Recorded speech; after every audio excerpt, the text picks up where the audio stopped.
These right here are all different examples of test grids, which are also called material tests in Lightburn. And understanding how these things actually work is probably the single most important laser skill for beginners, because without it, you're always going to be basically guessing at your laser settings. But here's the good news. These little tests are actually pretty simple, and they're the only reliable way to consistently get good settings for your laser. They also work on pretty much every type of laser-safe materials, and they're not just for power and speed settings. You can also use them for things like interval or testing for dot width correction, which are really important for photo engraving. So in this video, we're going to cover everything you need to know to get started with test grids on your own diode or CO2 laser, and that specifically includes three things. So first of all, we'll cover the easiest way to create and use test grids. We'll also cover how to read these tests to understand the results.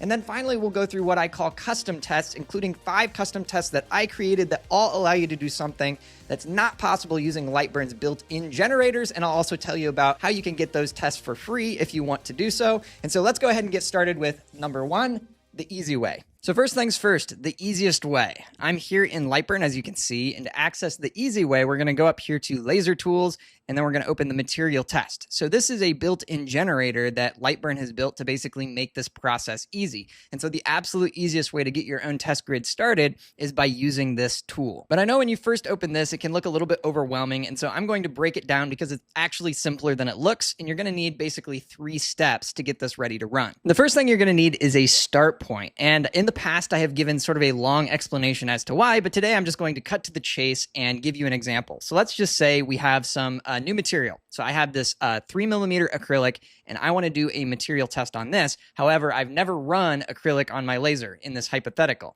Well, I need to have some start point to give me essentially a baseline off of which to base the rest of my test grid. And so in order to do that, I think plan A, so basically the first place you should check for this type of information, is to simply go to Google and see if your specific laser manufacturer has this. So just as a made-up example here, let's say you have a Thunder laser. You could just look for Thunder laser material settings, and many laser manufacturers nowadays actually have a page with this. And so right here is the one from Thunder Laser. And once this loads, what you'll see is that they actually have a pretty nice little library here of suggested settings for a variety of materials, and they even have like little toggles here that allows you to select which particular laser you have so that they can give you suggested settings that are appropriate for that type of laser. Now, I personally don't have a Thunder laser, and in fact, my specific laser manufacturer for the machine that I'm running today does not have a page like this with recommended settings. So I'm running an Aeon here behind me, and as a result, I need to find a start point that is not a page like this from my manufacturer because they simply don't have one. So as a replacement for this, or basically an alternative, I will often use a different manufacturer's suggested settings. And so I'll come to a page like this from Thunder, even though I don't have a Thunder laser, and find a machine that is similar to me. And you'll notice here that they have these different options for like different wattages. The Aeon machine I'm running behind me for our little demonstration today is a 60-watt RF tube laser, which is pretty darn close to 55 watts. And so I'm just going to use this as my start point of suggested settings. So for probably 99% of people, you're going to be able to get a good start point from either your exact laser manufacturer or from a similar manufacturer that makes similar types of lasers. But if you're not able to do that, then you can also sometimes find people that have the same laser as you and the same wattage on forums and Facebook groups. And so if these other methods don't work, you can do something like that as well. You get the idea. So with that all said, the next thing that we're going to do is basically just find the material that we're working with. And as I said, I have acrylic here, 3mm acrylic.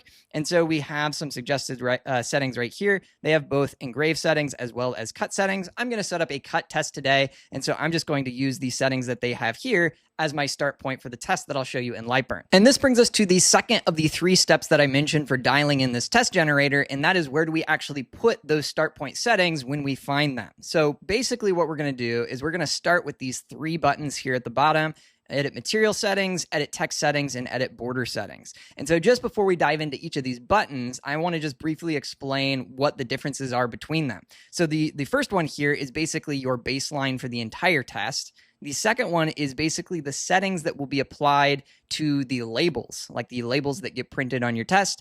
And the final one is the border. So if you want this to get cut out, you can have settings in here to do that. And so you can actually turn both of these off if you don't want labels or borders, but for this little demonstration, we're going to use both. So now we're just going to pop open this edit material settings one, which again is the baseline for essentially the entire test, which we were just talking about. And I'm going to punch in exactly the start point settings that we got from that thunder laser example I showed you a moment ago, which was 35 millimeters per second, 90% max power, and they also suggested a minimum power of 10%, which I'm going to use because I know it will be okay for my machine. As a little bit of an aside, minimum power is something that not every laser will have access to, so you might not have this setting to punch in at all, but if you do have this setting to punch in, I actually have a custom test that I personally use to dial in this particular setting, which we can talk more about towards the end of this video.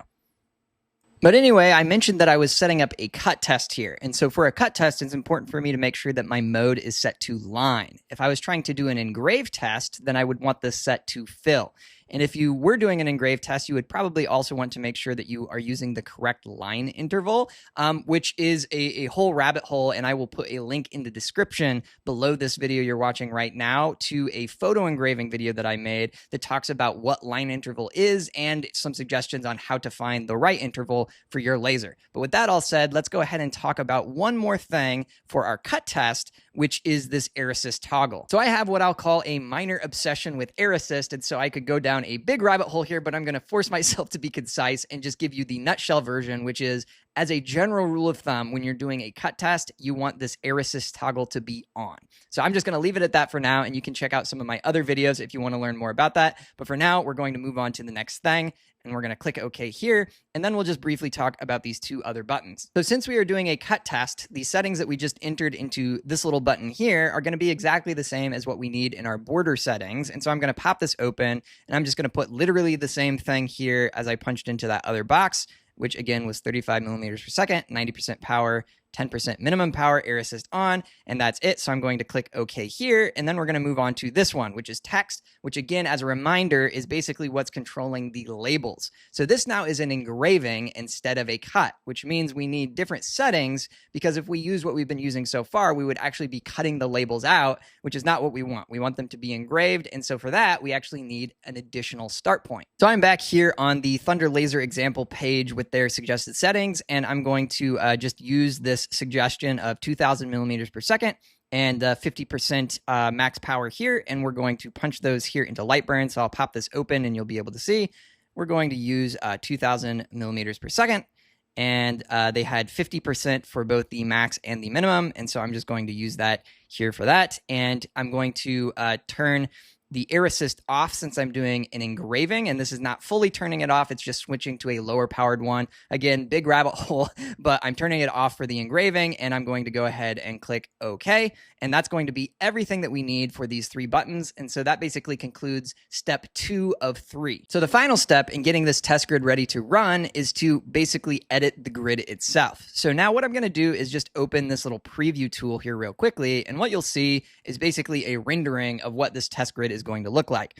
And what you'll notice is that by default, this test generator is basically setting things to 10 for both the rows and the columns. And so what it's giving us is 10 rows here, 1, 2, 3, 4, 5, 6, 7, 8, 9, 10, and 10 columns, 1, 2, 3, 4, 5, 6, 7, 8, 9, 10. You get the idea. And what you'll notice if you look at these sections here, it actually becomes quite logical when you kind of read what's going on here. So in the left-hand side here, we have a section for vertical rows. And so basically all of these dialog boxes, even though it looks like a lot, it's basically just the settings on the rows. So everything here is telling the software what to put on these rows.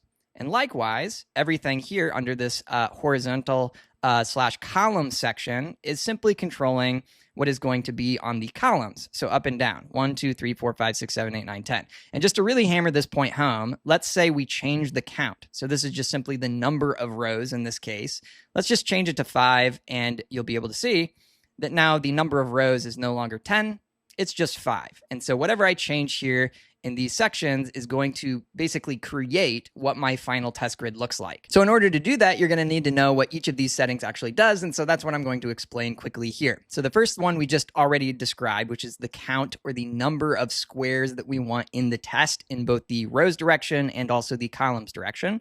The next thing here is called param. This stands for parameter, which is basically the thing or the variable that we're testing for. Now, the vast majority of time, you're just going to be doing this for power and speed. But if you're curious to kind of look at the options here, there are some other things that you can test for as well. But 9 times out of 10, you're going to just be doing speed and power. And so I'm going to leave those as is. And then the next thing that we get for both sections is a minimum and a maximum. And so what this is, it's basically telling the software what the smallest square and the largest square on the grid that it's creating for us should be. So just to take the example of speed here, what the default is telling it here is that my minimum square should be at 10 millimeters per second, and my maximum square should be at 300 millimeters per second. And so if we look at the preview again, you'll see that it has set 10 as the minimum, 300 as the maximum, and then these numbers in between are weird. And the reason for that is that the software has just basically evenly distributed the squares in between those 2 points that you gave it. And the very last thing here, if I close this preview, is height and width. And this is just simply telling it the size of the square that you want to test. And personally, I pretty much always keep this at the default, which is 5 millimeters by 5 millimeters. I usually don't see a need for a larger test than that. And so that's usually what I stick with myself. So now that you understand what each of these settings is doing, the next question becomes, well, what numbers do we actually put in there, right? And the good news is we already have all of the numbers we need because we got those start points earlier. And so just to explain basically the logic behind this, I'll pull up this preview again. Basically, what I typically do is once I have my start point, I'm going to change the minimum and maximum for each of the variables or each of the parameters such that my start point that I got from the manufacturer is roughly in the middle. And so I would want that point to be roughly here. That way, when we actually run the test, we're going to be getting some results that are slightly below and slightly above the suggested start point settings that we got in either direction for both variables. So I'll just show you how to do that now, starting with the speed one, which is a little bit simpler and more intuitive sometimes, I think. And remember, our millimeters per second that we got as our start point was 35. And so I'm just going to go 10 below it and 10 above it, keep things simple. And so that'll be 25 millimeters per second. And then on the top, it'll be 45 millimeters per second. And then again, in the preview, we can see that our start point is now here in the middle, and we've got a few options below and a few options above, which is basically what we're going for. So now to go through the speed one, just a little bit of extra nuance here. For some lasers, running the laser tube at super high powers can sometimes basically reduce the lifespan. It's not like good for it to rerun like that a lot. And so since the start point power was already at 90%, I'm personally just going to go down from there. I'm not going to do some settings above it for this reason. And so this is sometimes something that you'll run into if you get a start point that already has a pretty high max power percentage. And so for the minimum here, I'm going to punch in 70. And we'll see that we now get a whole bunch. I think this is probably too many. So let's bring this down also to 5. And so now in the preview, we have 5 nice, evenly distributed little power options here from 70 all the way up to 90 to give us some options to evaluate. So that's pretty much all there is to it. So I'll close out of this preview and you'll see that we now basically have all of the settings configured that we need in order to be able to run this test. But before we close out of the generator, there are 2 more quick things that I want to point out that I think are worth mentioning. The first one is presets. So since we've gone through all of this trouble to get these test grids set up with a start point and looking good, it can be nice to save a preset so that you don't have to do all of this work over and you can just use it again for a different test in the future. And in fact, if you happen to be in my Diode Laser Bootcamp program, I actually have several of these set up for download for different wattages of diode laser that you can kind of use as a start point. But that's neither here nor there. The other thing that I wanted to mention is the laser settings. So these are basically the laser controls that you'll need to now output this test to your laser. And I'm going to do that basically right now using the send button. And so I'm going to send this to my laser and then I'll be able to use it on the control panel over here. Since I'm running a laser that has like a control panel, I can kind of do it in that way. If you're using a different laser, you can kind of do it in the different coordinates or positioning methods. But that's something that I also cover in another video because as you can tell by now, there's a lot of rabbit holes to go down with laser engraving. And so I'll put a link to that video that talks more about positioning and coordinates and framing at the end of this video if you need more info on that. But for now, I'm just going to send this and I will show you the final test.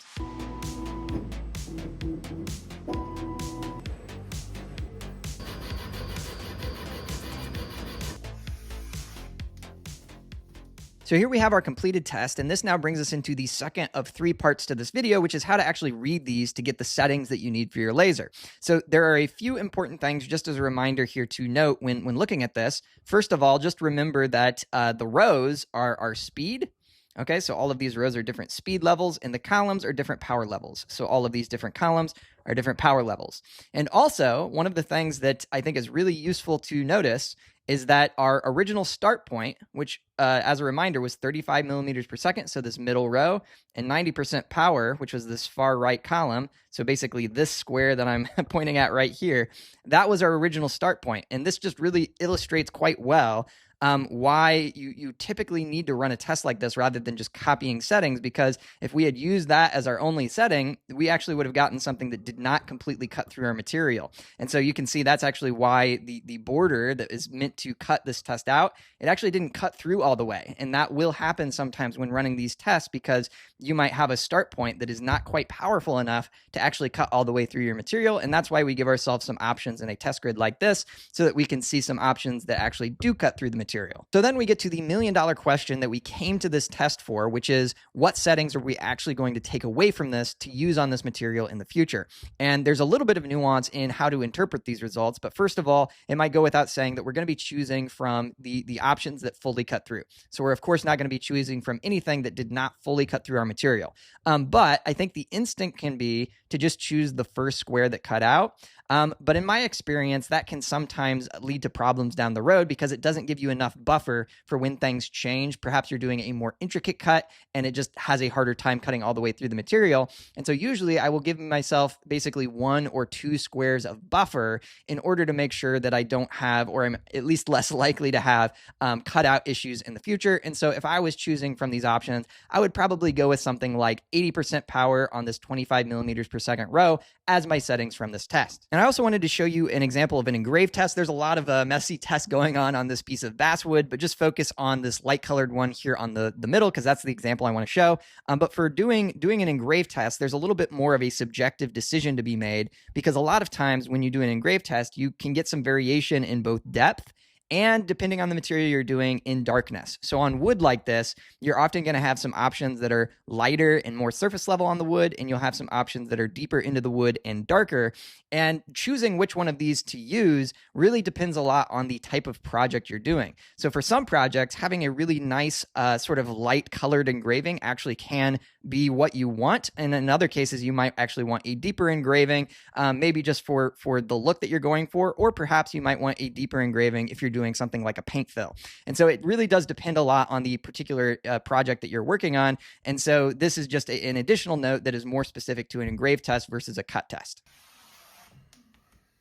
So what we have here is a stack of what I call custom test grids. Now, what we've covered using the built-in test generator up to this point in the video is what I consider to be basically the beginner level of test grids. But now what we're getting into is a little bit into the intermediate zone. But the important thing about custom test grids is that they allow you to do some things and get to more specific results than you can do with the built-in Lightburn generator that we used earlier in this video. And so what I'm going to go through here is I'm just going to give you 5 quick examples of what you might use this type of test for, so that you can get a sense for when you might want to use it. And then we're going to jump back into Lightburn real quickly, and I'm going to give you one simple example of how you can build one of these from scratch. So the first thing we have here is an engraved test, and this is different than the built-in test generator will allow you to do in a couple of important ways. First of all, the built-in generator only allows you to test for 2 variables or 2 parameters at a time, and this one I've created here allows you to actually test for 3 things at a time. We're testing for speed and power in this case, but we're also testing for one without a score, so basically a standard engraving,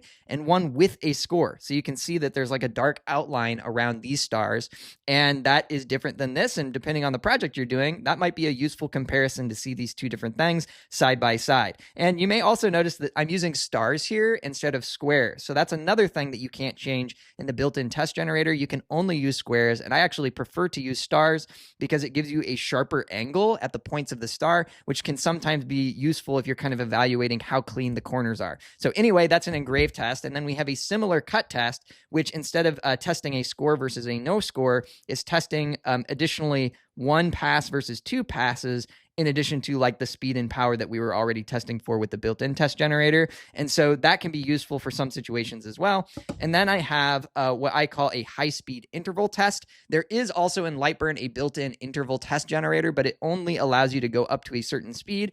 And if you have a very fast laser like I happen to have, then it can be useful to have a separate test that you use for that. The next thing we have here is what I call a secondary test. And this is basically where you would take the settings from like a normal test grid that you generated with maybe the built-in Lightburn test generator. And then you kind of change things around because you wanted to see how those settings would look on a specific part of your design.